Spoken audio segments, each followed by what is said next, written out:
Today we are at Weiler Abrasives to find out what's so cool about manufacturing.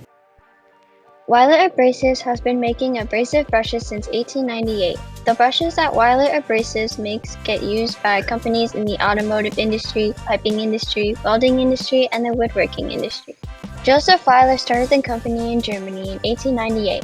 Carl Weiler moved the company to the U.S. in 1944. Let's take a step back to the past and think, what would Joseph Weiler be amazed about the company today? The sheer size of the different products that we make. And I would ask him if he ever imagined or dreamed that his little company that he started in Germany would end up being this big.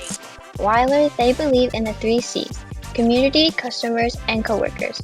Weiler Abrasives is a leader in the abrasive brush industry. They make products specialized to the customer's needs. One of the big things that we promote here is understanding, right? So understanding our customer, understanding our business, understanding their needs, and working, in a cooperative way to make them successful and obviously ourselves.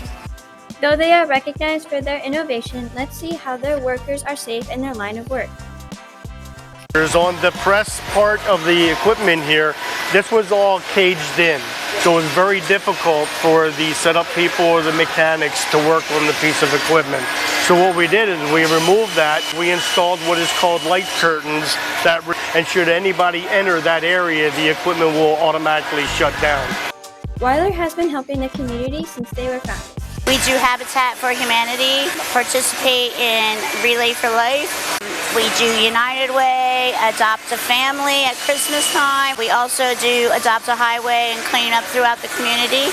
Based on our visits to Weiler Abrasives, we think that Joseph Weiler would be intrigued by the company and how appreciative they are to the community, customers, and coworkers.